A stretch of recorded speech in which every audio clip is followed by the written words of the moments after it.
Hi, I'm Natalie Pillsbury, President and CEO of PBS Western Reserve, and I'm joined by Mary Beth Gibbons, who is our Pledge Drive Manager. We are so excited to be here with you today to share our brand new local program, Let's Read Together. This program was created in partnership with a couple of book bank partners in our region.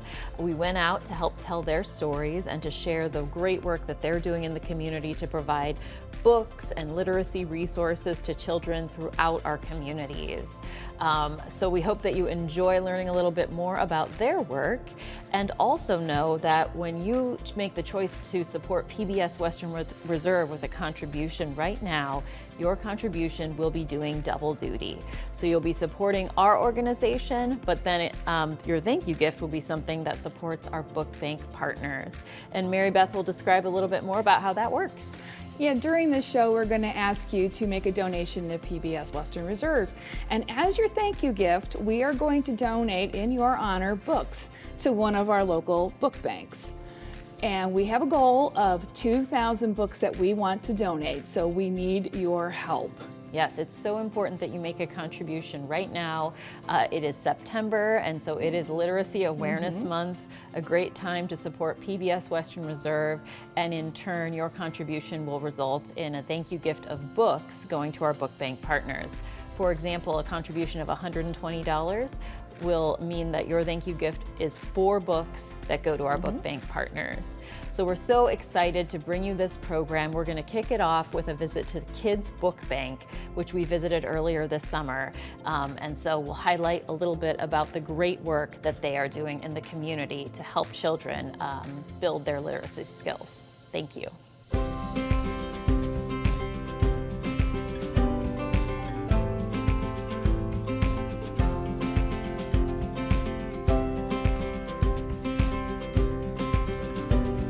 Well, today we are at the Cleveland Kids Book Bank watching our wonderful volunteers from PNC sort our books that are gently used, that come from the community, and go out to homes so that we can build in-home libraries for all of our children.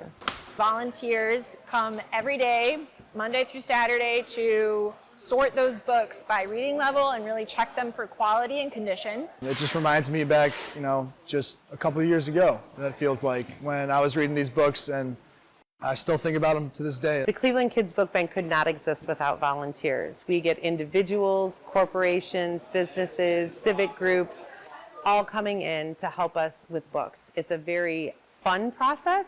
Nostalgic. You get to look at all of the kids' books. Yeah, it's cool to go back and now see some of the books that we read growing up here and going out to future generations. We take our time looking at quality, and so our volunteers are critical to this process because we couldn't possibly, on our budget, afford to have people in paid positions doing that. We have about 20 volunteers 3 times a day coming through to help us get those 50,000 books out.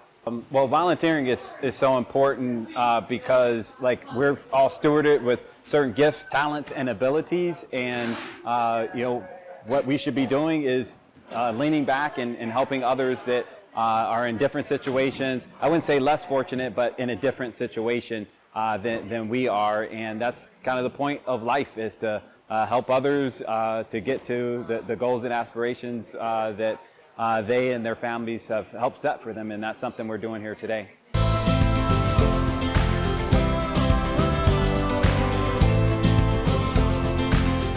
It's kind of a fun group activity, so we all work together and we know each other from the office, but you can kind of let your hair down if you had some here and just kind of chit chat and work together, but outside of the office. So it's a great place for our group to volunteer at as well. We love taking time away from our day-to-day and coming here and to do something for a good cause. Not only does it make us, feel good ourselves, but we know that we are supporting, the youngsters out there that get to grow up and, live around Cleveland. So the Cleveland Kids Book Bank currently does not receive any government funding. It's mostly foundation and individuals, but mostly individual giving, which is really unique for a nonprofit organization, and we're very proud of those supporters. We rely really heavily on local donations. 70% come from the community itself. So we have big blue bins across the community, 22 of those. You can find those on our website, and you can just dump your children's books in there and we come and pick them up. Local book drives. Or people coming in and volunteering or bringing books in on a regular basis. So as you can see, we're really crowded in this 5,500 square foot building. This space is our office space, our storage space, and our volunteer space. It's really hard for us to store all of the books that we have and process them efficiently and timely and get them out the door. Space constraints, we're really limited in the number of books that we can store here, but we're also really limited in the number of people that we can have working here. And that's really the most limiting factor for the number of books that we're going to be able to distribute. And so we are moving, hopefully this fall, into a new 24,000 square foot warehouse, a new home for us, a next chapter. And in that space, we will be able to have more volunteers and acquire more books. So right now, our shifts are really capped at 20 people. We can't fit more than that in here. But in the new space, we're going to be able to cap those shifts at 40 people. So we're really going to be doubling the number of people and the number of books that we process. Because the demand is there. We just don't have the ability to get the books in and store them and the volunteers to process them. One of the scenarios that we talked about being a real reason why we would need a bigger space is like, what if somebody came to us one day and said, hey, I've got 100,000 brand new books and they're in really great shape, can I donate them to you? We would have had to say no. We literally don't have the room in this warehouse to accept the books that people want to give to us. And several months ago, that exact scenario happened where we had an organization down in Columbus that said, I've got 100,000 brand new books and we want to get them out of our space in the next 30 days and can you take them? And it was only because we had the new building that we knew we were going to be into that we were able to figure out by working with our partners at Amazon to transport those books and get them stored temporarily so that we can eventually move them into the new space. Just being able to say yes to these amazing, brand new, really great quality books would not have been possible if we didn't have the new space. So right here, if you were to volunteer with us, there is a 100% chance that we would have to ask you at some point during your 2-hour shift to move out of the way so that we could get a cart or a pallet through and around the volunteers. And that is not going to be an issue in our new space. We're so excited that in the new building, everything is going to make sense from a flow perspective. And then on top of that, it's like quality of living stuff where like the lights don't always work in here and it's really cold in the winter time and we've had volunteers literally like wearing their coats and gloves and hats. And then it's really hot in the summer. We had over $1 million of our $2 million campaign come from individuals, which is really amazing. It just shows the commitment that our community has towards children's literacy. Additionally, we've had some family foundations support our campaign, and you can go online and see the list of donors, our literacy champions who really made this happen. We are still about $100,000 short of our $2 million goal, and once we achieve that, we can move on to renovation, making sure that the building is ADA compliant for all of our guests and volunteers. So this space, in addition to its size, it's not conducive to having families and children come on site, which we think is an important part. So the Jack Joseph and Morton Mandel Foundation gave a large gift to this campaign so that we could have a literacy hub, a place where families can come on, events can occur, and literacy can really be something that Cleveland is proud of, and move that needle and move us up on the list of literacy.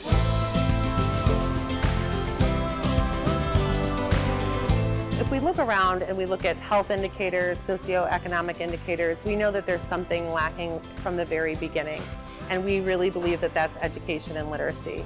Literacy goes beyond just being able to read a book. It's being able to read a room, read a person, read the expressions, and really succeed socially in this world. I mean, literacy, it carries with you everywhere you go. And when we're taking a look at these books, and they're meant to teach kids how to read and also inform them and educate them at the same time. Literacy is sort of the cornerstone of how we interact with each other. I think one of the things that really resonates with me about books and sort of the power of reading is the experience of being able to empathize with others with experiences that are different than yours. And so if you're reading books to your kid from a really, really young age, there's just amazing research about how impactful that is. It's really the foundation of language and culture and society and everything. And so, I mean, yeah, we kind of take it for granted, but yeah, it's a skill that needs to be taught, and needs to be built, and needs to be worked on and improved. And We believe that starting at the very youngest age, getting books in the home, and the data supports that, having books in the home is a game changer for children in terms of their academic success, their attendance, and all of the things for school. And it's our mission to foster literacy and a love of reading is something that we hope will last a lifetime.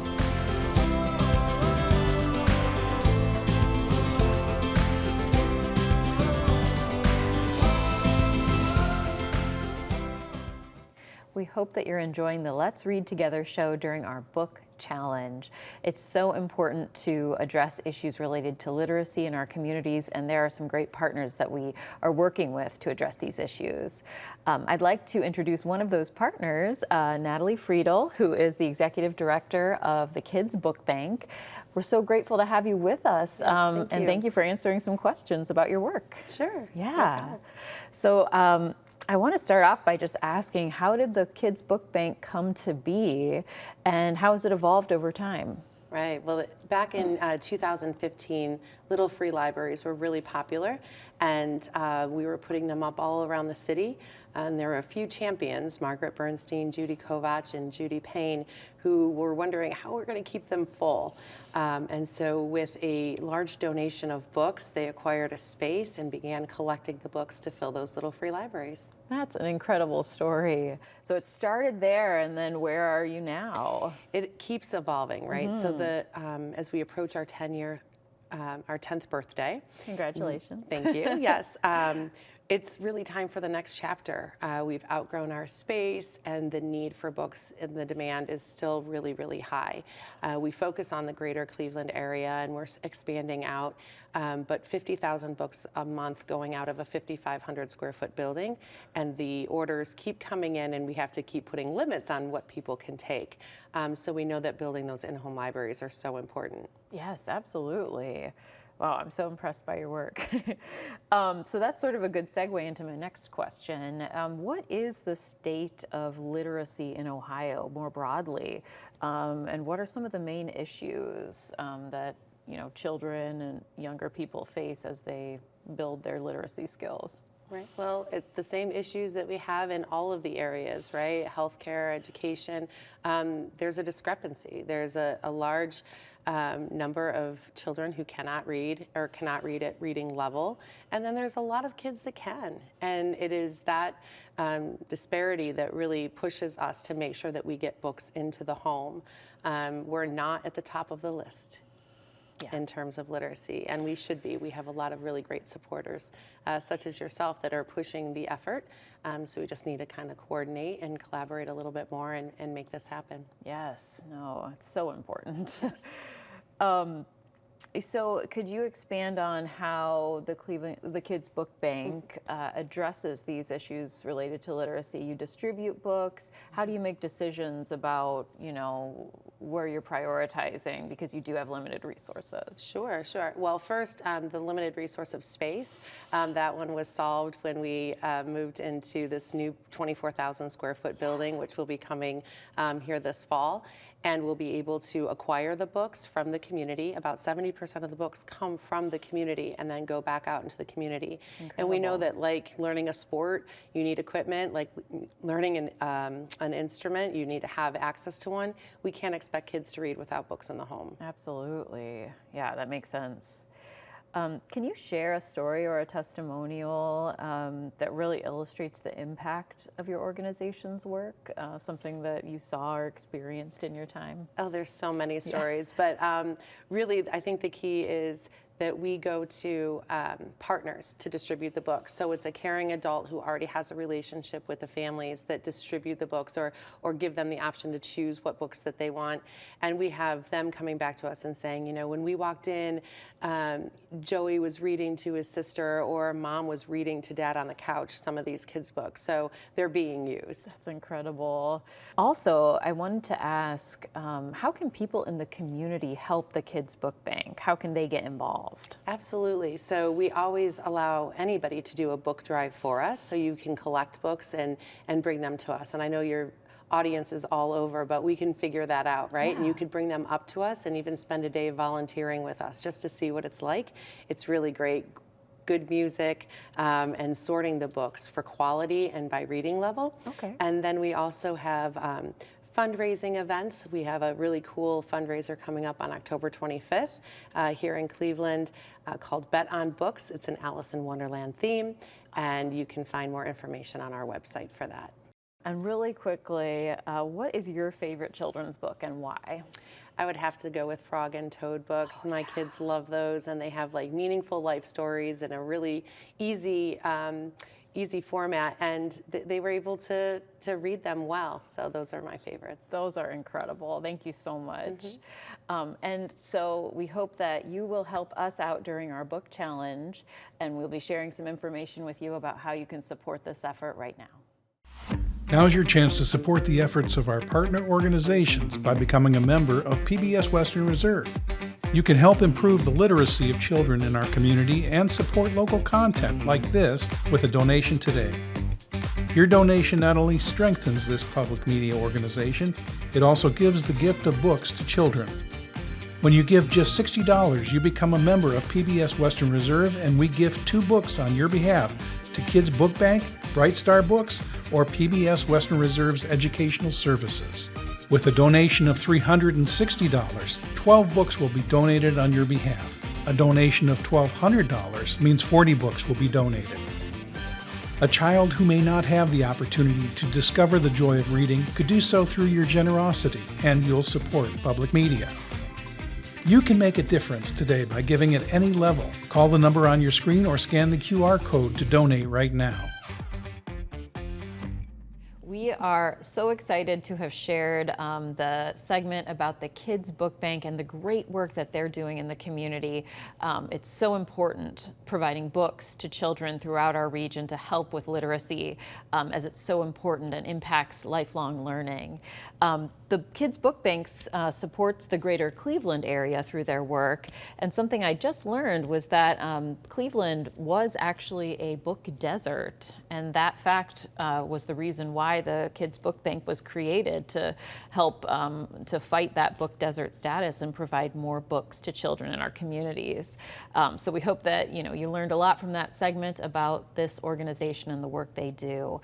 And that's why PBS Western Reserve is here and vital in our communities to bring you these stories of the organizations doing impactful work to fight challenges and issues that people in our communities face.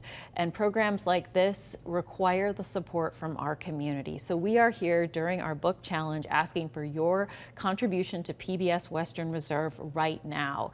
And when you make a contribution to PBS Western Reserve during the book challenge, your thank you gift results in something special for our book bank partners. Mary Beth will share a little bit more about how that works. We would love you to donate to PBS Western Reserve because you love our local content and PBS Western Reserve. Especially now with the loss of the federal funding, it's even more important.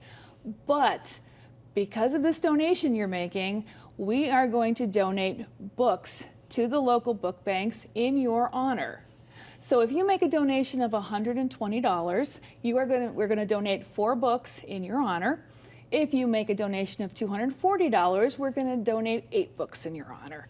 So instead of getting a mug, a CD, or a DVD, your donation to us is actually going even further. Yes. We have a goal of donating 2,000 books in the month of September, which is Literacy Awareness Month. Yes, and we're excited to be celebrating Literacy Awareness Month by bringing you these stories of the organizations in our community that are supporting the literacy of our youth. When you make a contribution to PBS Western Reserve during our book challenge this September, your contribution goes double as far. When you make that contribution, your thank you gift becomes books that are donated to our book bank partners. And so maybe you want to make that $240 contribution. That would result in 8 books going to children in need in our communities. Make your contribution right now to support PBS Western Reserve and your thank you gift of books. And now we're going to take you into Bright Star Books, a book bank that serves Summit, Portage, and Medina counties.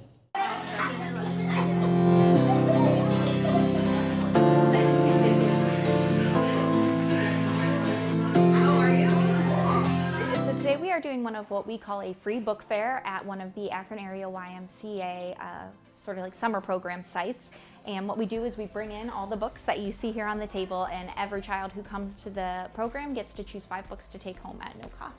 Do you have any more Barbie books? We serve probably 5 or 6 sites, and each site has anywhere from 30 to 60 kids, so a couple hundred kids over the course of the summer. Our goal is just to get as many books into the hands of kids over the summer as possible. I saw a Dogman book. The kids and the families do not have to pay anything. They don't even have to sign up. If they are enrolled in this program, they get books when they come. I thought you wanted this Wrangler. Here at pretty much at every event we do is when I explain what we're doing or when they pick a book, one child without fail will always ask, well, when do we have to give it back? So to be able to say, no, you get to keep this is yours. I've had kids ask, can I write my name in it? It seems really simple, but for them it's really special to have something that is theirs. This is their book. They don't have to give it back to the library or the school or anything like that. There's a whole bunch of different books in there, but if there's something you really like and you don't see it, please ask me. I'll do my best to help you find it, okay?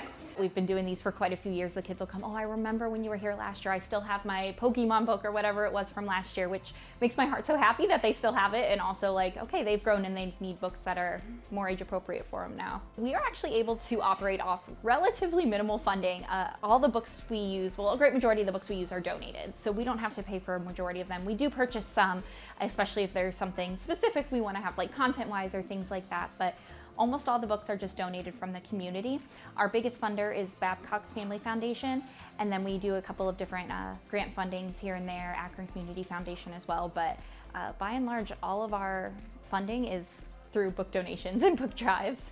We are active in Medina, Portage, and Summit County. With that said, a great majority of our program is happening in the greater Akron region, so right here within Akron City.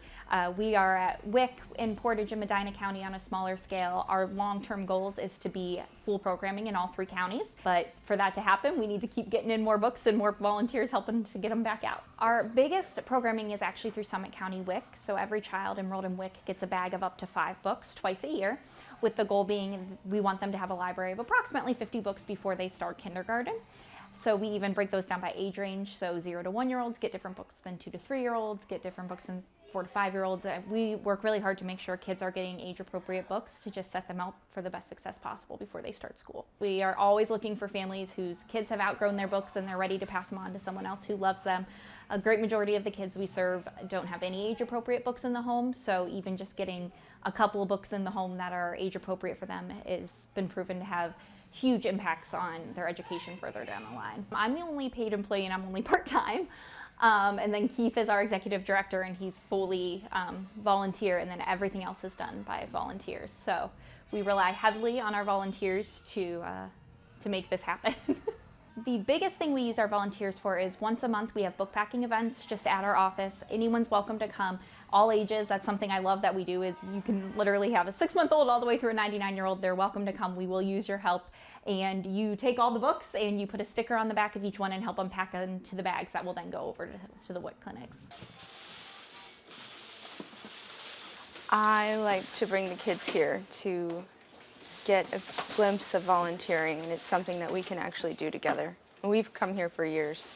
When I was younger, I always loved reading books, and if there's a kid out there that wants to read books but doesn't have those books, I want them to be able to have what I had. I think it's always good to volunteer, and this organization, helps open your eyes to things that are in the area and different organizations, things, resources. And at home, I think a lot of us might have books that we don't really either love well or know what to do with. We are always looking for volunteers. We pack hundreds and hundreds of bags of books, and those book packing events, we wouldn't get the books out if we didn't have volunteers helping to do those, because I just can't do them all on my own. There's something very special about seeing a book you read when you were little and then seeing it again. It just brings back memories. So they are fun. It's fun because your kids can get involved, your whole family can get involved.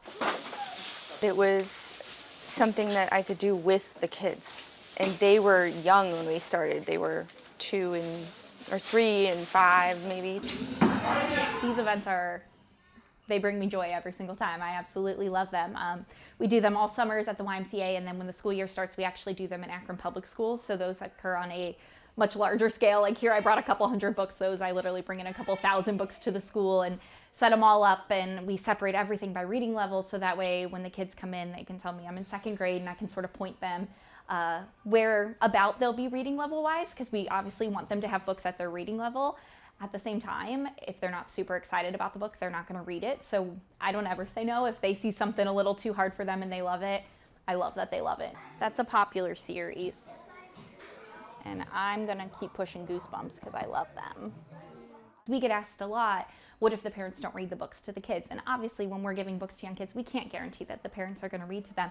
But even just having books in the home, it's been proven that that makes a substantial difference as they enter into kindergarten, if they're ready for kindergarten, if they pass 3rd grade reading, if they pass 8th grade math further down the line. So even just having the books matters, even if they're not being read to every single day. Obviously we encourage that, but even just babies being able to interact with books, chew on books, that's all important parts of development. If you like pictures, I would come over here. We always get people coming in, can I take one for my niece, for my nephew? And I'm like, yes, I'm never gonna, their kids, they'll be like, oh, you have 6 books. I'm never gonna tell a kid no, I'm not gonna rat them out if they have 6 books. You want an extra book, I think that's a beautiful thing. So I'm not gonna get them in trouble for that.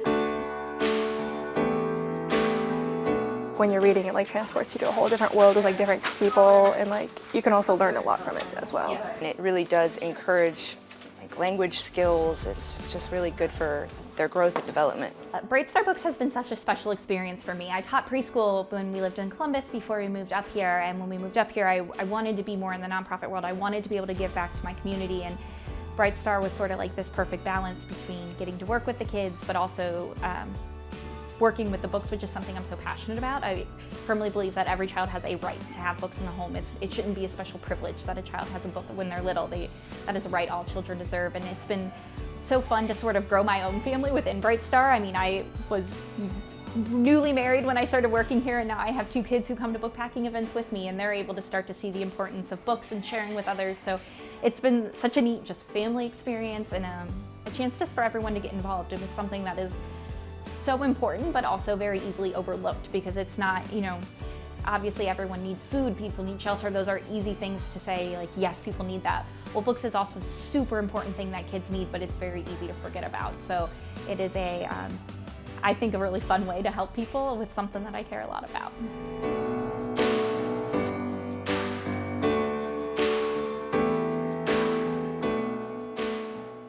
Hi, we hope you've been enjoying watching Let's Read Together, our program about local book banks that are helping children build literacy skills in our community, particularly the program that you just watched about Bright Star Books, which serves the community in Summit County, Portage County, and Medina counties. And I am thrilled to be here today with Keith Sayer, who is the co-founder and executive director of Bright Star Books. Welcome. Thank you so much for having me. Yeah, it's great to be here with you. And we just watched the segment featuring the work of your great organization, but I did have a few more questions I'd like to ask you about your work and sort of what's next for your organization. Awesome. It's one of my favorite things to talk about. Yes, I imagine so. So I'll kick it off by asking, could you just tell us a little bit more about how you founded Bright Star Books? Your son was the inspiration for it, right? Exactly. So way back in 2014, we were sitting reading with him one day. He was only 3 at the time. And we had recently attended a talk at the University of Akron about early child development and the role that books or lack of books play in how children arrive at kindergarten. And my wife said to my son, Keaton, other little boys and girls don't have books at home to read like you do. And he just sort of, well, then we have to give them some.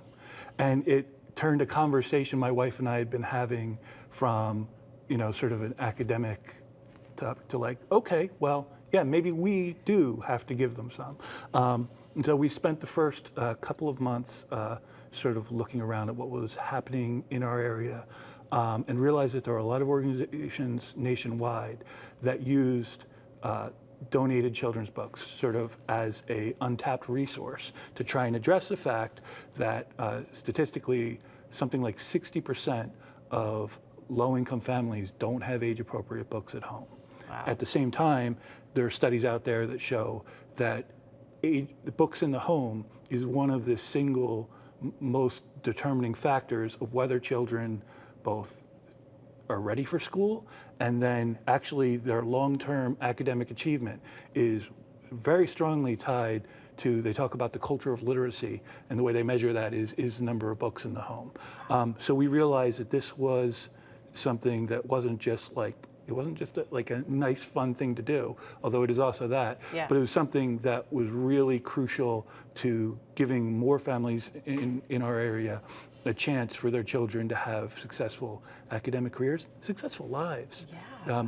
So we started initially with a pilot program with a couple of the WIC clinics, a Women and Children's Nutritional Program in Summit County, which reaches a very large percentage. We think about 2/3 of all children living in poverty in any given county in Ohio are being served by WIC. And we were a little nervous going in there because, it's sort of like a local organization where they're very busy already. They're serving thousands and thousands of children. We didn't really know how they were going to take it. But even after a couple of weeks, it was evidence that actually the bags of books, we give usually about 5 age-appropriate books for each. We have infant, toddler, and pre-K bags that are sort of appropriate for the age of the children receiving them.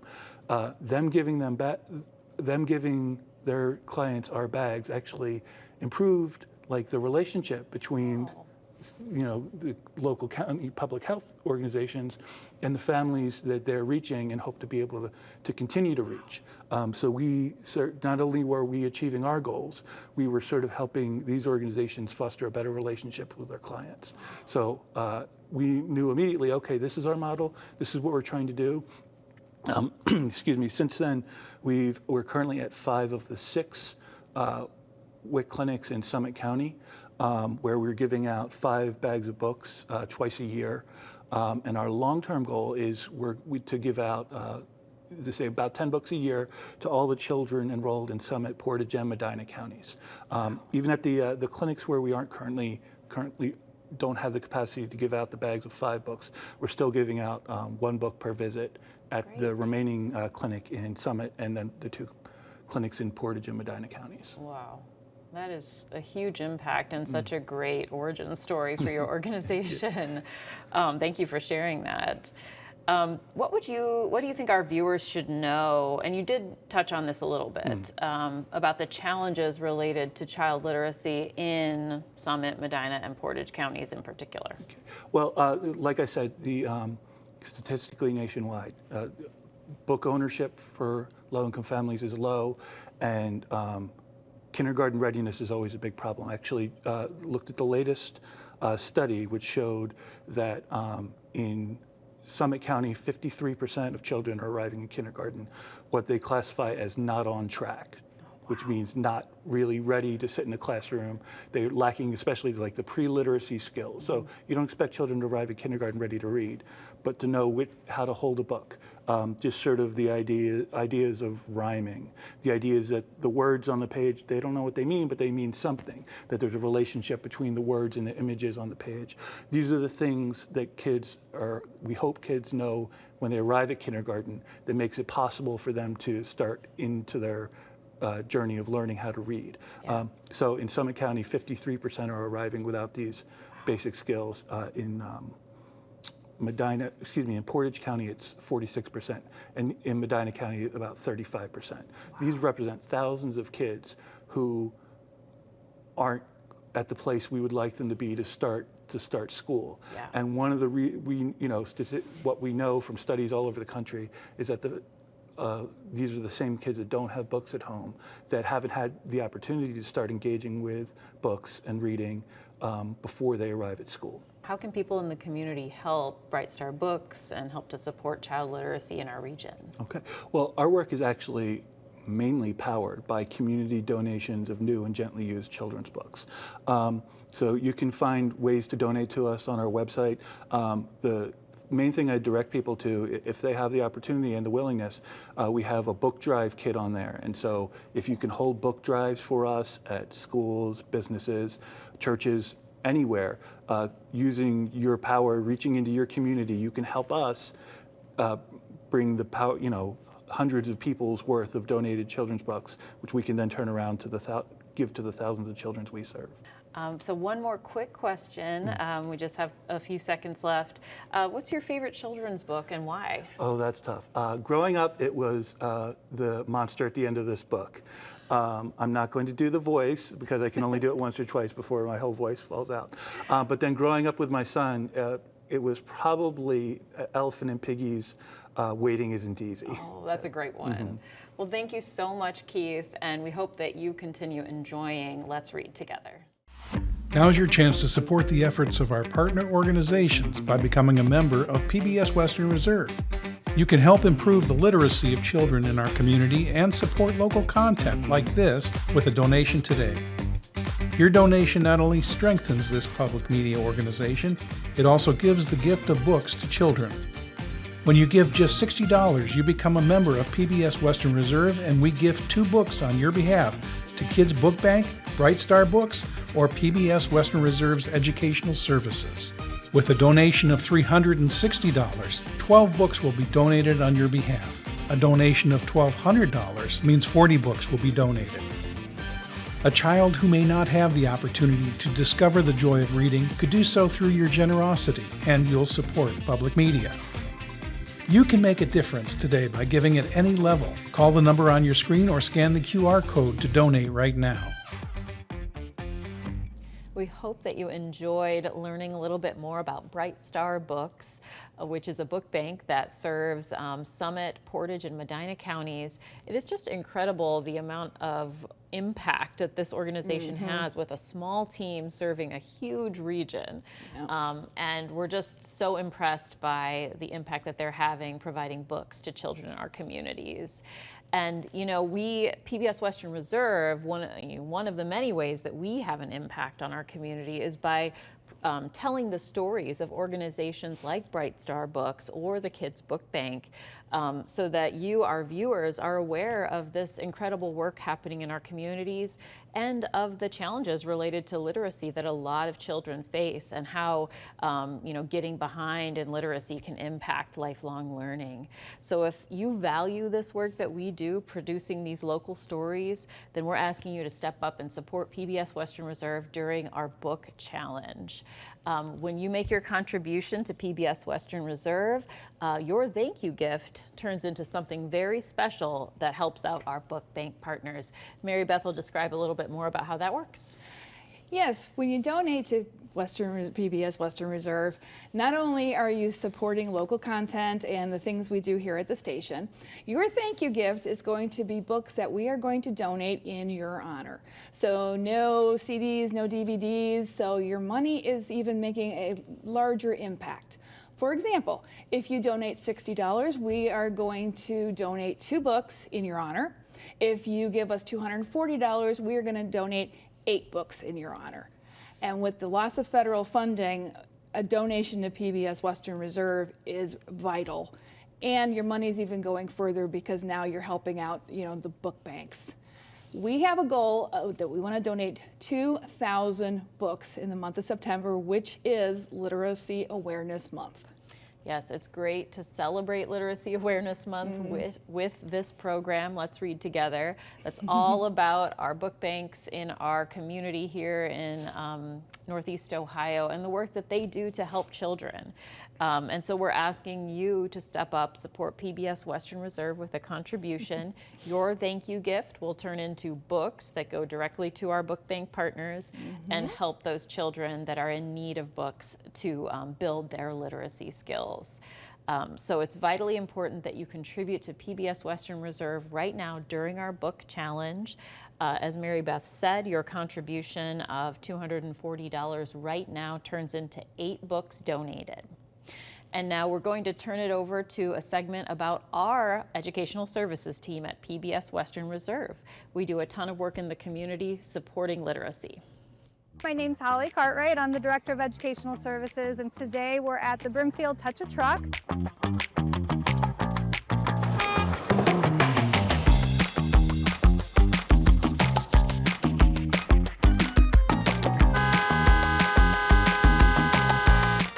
Our first time as PBS Western Reserve coming out and participating, and it's been a great turnout with families of children of all ages. And today we have set up a sensory bin for the kids to play in with different diggers and trucks. And then we also have UV bracelet making, as well as books that we're handing out for kids to take home. To our region, this is a unique outreach because we make sure that we're always getting the educational things that we can get into the hands of families, such as books. We also hand out literature for PBS Kids apps and programming that they can then go home and continue that learning.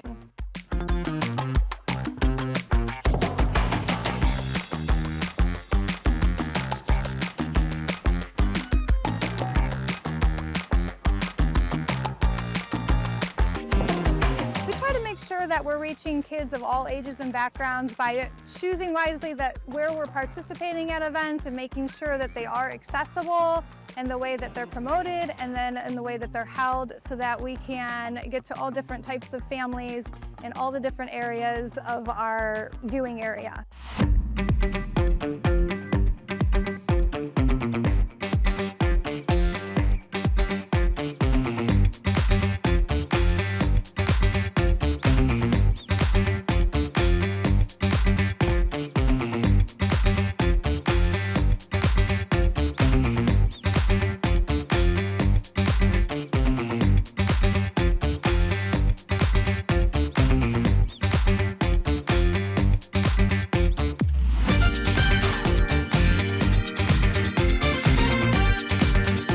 Our Ed Services Department reaches tons of families, even monthly. So far this year, we've done 31 programs that have been outreach to after-school programs, out-of-school time programming, and we've reached over 1,400 kids. Our Tuesdays for Toddler program roughly brings around 45 families together for about a 45-minute span of time in which we're able to provide books.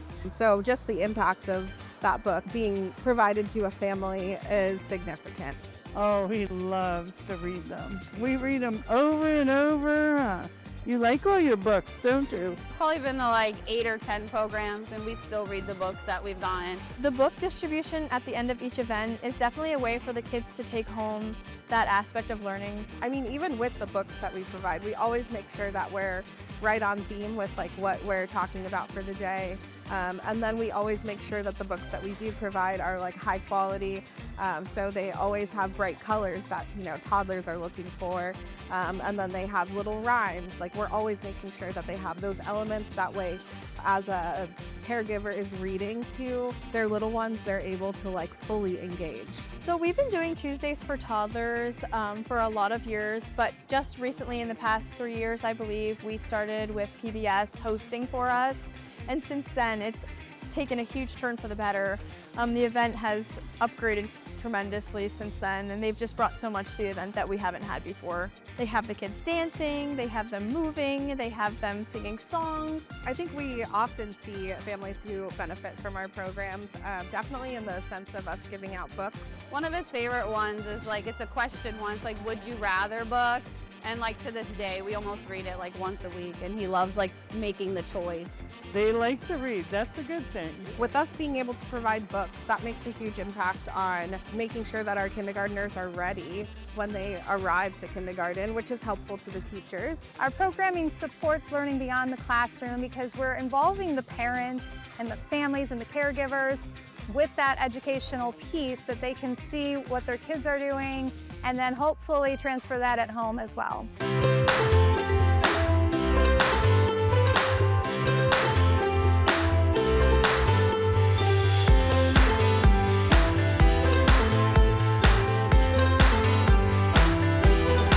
Probably been to like 8 or 10 programs, and we still read the books that we've gotten. Our department's job is to make sure that our students are prepared for lifelong learning. All of PBS Kids programming has an educational component to it. It's all been researched and vetted, so you know that when your child is watching this program or playing a digital app or participating in any of our events, they're getting that educational piece that goes along with the fun of learning. Every year you're able to incorporate PBS Learning Media and PBS Western Reserve resources throughout lifelong learning in general. And so I think it's just very impactful from whether you have a kindergartner or whether you have a 12th grader. PBS Western Reserve is always going to be a great resource to pick up any type of resources that you need. We hope that all of our resources that we're using do make a good impact on the communities in a way that they're seeing the educational value of all the PBS Kids programming and the resources and how they can then utilize that at home and promote literacy and learning. Looping it into all the everyday activities that they already enjoy doing. You might have kids who like to paint. Well, we're going to talk about the science of color. If you will have kids who are into just counting, then we can try to find a way to upscale it a little bit and we can practice skip counting. We're always going to try to find some type of learning element that they can focus on. He definitely just asks a lot of questions now and like asks what things are. And I feel like it helps from here. Like they've done experiments here and like the different crafts. So like he'll just ask a lot of questions at home, and it's probably stemmed from stuff like this. One thing to note about PBS Learning Media is that it's not just for early education, it's really for pre-K all the way up through grade 12. I think we kind of base a lot of our stuff around our viewing area. And with that, we kind of make sure that we're trying to hit every county that we serve. And if we're able to do that and provide books and resources, then we've done our job. The history and like everything they've provided. I mean, they have a ton of resources and their education back, we just love their programs. We love PBS. He loves the PBS games. PBS Western Reserve, I would say, here in this community, serves as just that bridge between school and community, getting together with other children their same age, learning about something that's tailored to them, and then also getting sent home with the materials that they can learn more at home. I think one of the most memorable benefits that I see often happening actually is when the parents are super excited because of the PBS Kids programming that they used to watch as a child.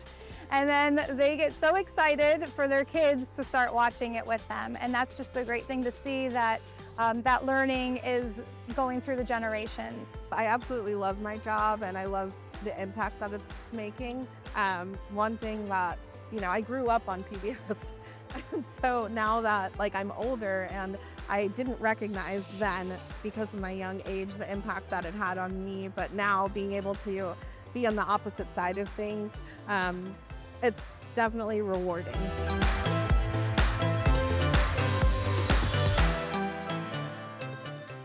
We hope you've been enjoying Let's Read Together, our program about book banks and supporting the literacy of the children in our communities. In this last segment, you learned a little bit more about our educational services team at PBS Western Reserve. I am so excited to be joined by Holly Cartwright, who is our Chief Education Officer at PBS Western Reserve, and she manages our entire educational services program and team. Thanks for being here, Holly. Thank you, Natalie. It's nice to be here. Yeah. So I have a few questions for you to expand upon what everyone learned about in the program. So I'll kick it off by asking you to describe the educational services that your team provides to the community, sort of broadly, and then what's your current focus? So the educational department does quite a few things. We do provide educator development, professional development for teachers.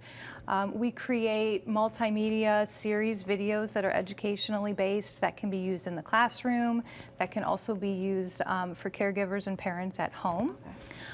We do a lot of educational outreach, and that tends to be our focus right now out of school time, and hoping to bridge some of that learning that's taking place in the school into communities at home. Yes, that's great. Thank you.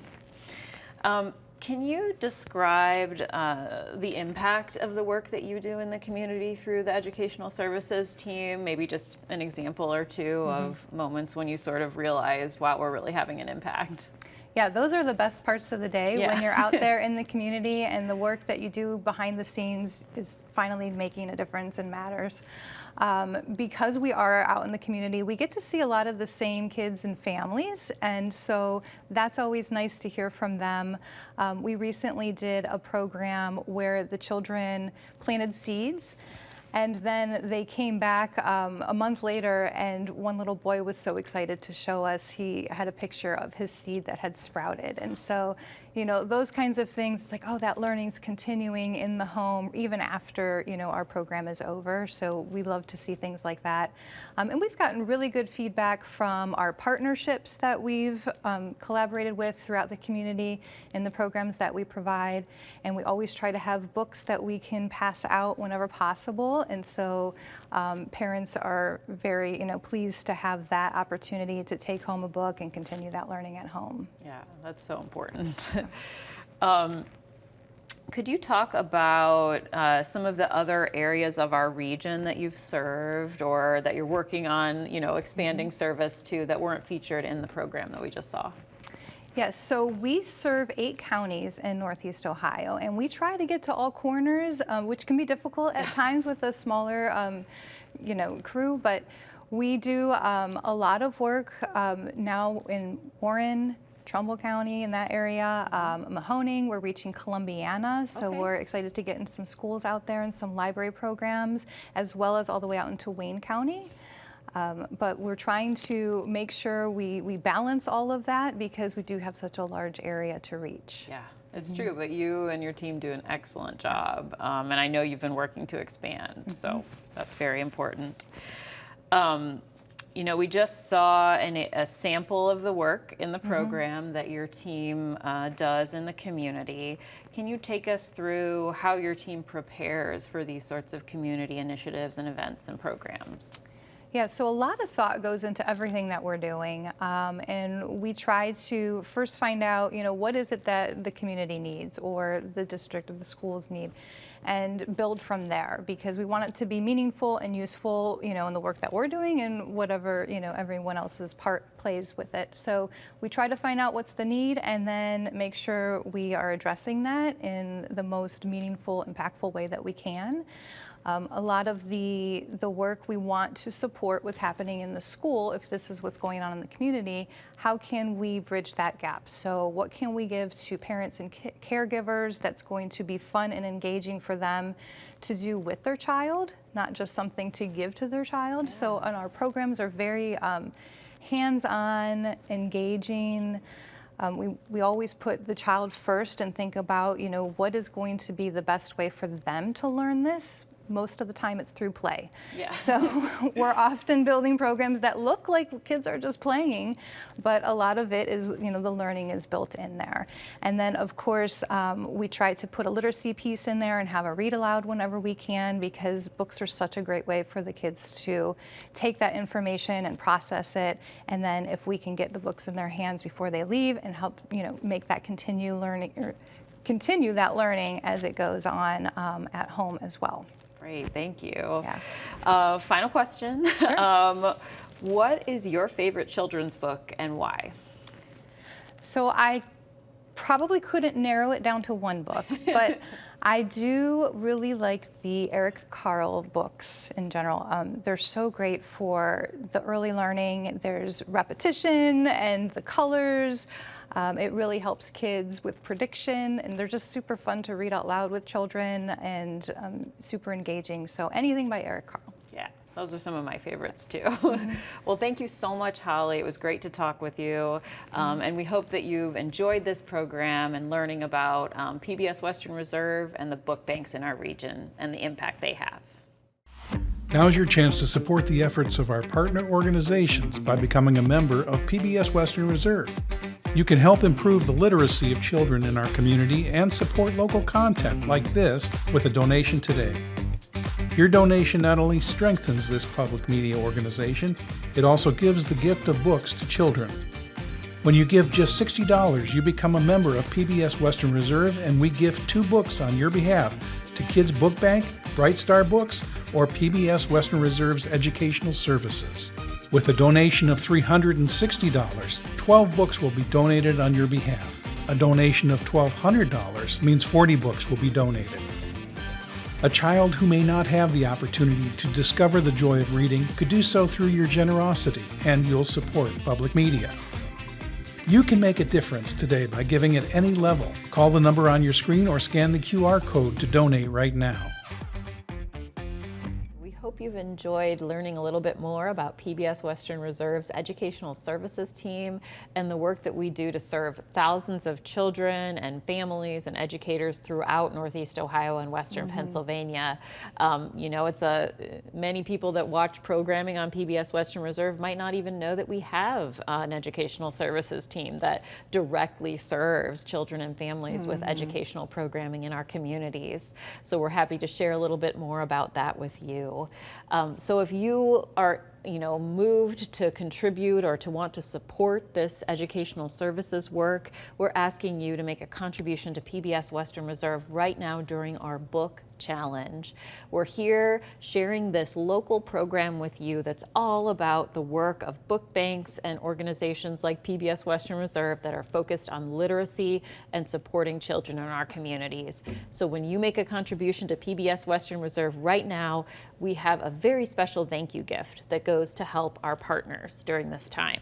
Mary Beth will describe a little bit more about that. Yeah, when you make a donation to PBS Western Reserve, instead of getting a CD, a DVD, or a mug, what you're doing is you are helping us help the book banks. So for example, if you were to donate $120, we would donate in your honor 4 books to these organizations. If you want to donate $240, we would donate 8 books in your honor to these organizations. So the donation you make to us goes even further. And with the federal funding that we have lost, donations to PBS Western Reserve are extremely important. So you can feel good about helping us continue the local content and our regular content for PBS, and helping us help the book banks. Yes. During September, which is Literacy Awareness Month, and our book challenge, we have a goal of donating 2,000 books to our book bank partners and to our educational services efforts at PBS Western Reserve. So when you make that contribution to PBS Western Reserve right now and you select the thank you gift of books, you'll be helping us to reach that 2,000 goal. We've seen a great outpouring of support from our community so far during this campaign, and we're asking you to please join your neighbors in supporting the book challenge and helping to donate 2,000 books to our community. So when you make that contribution to PBS Western Reserve, your thank you gift of books will help us get there. Yes. Thank you so much for watching. Let's read together right here on PBS Western Reserve.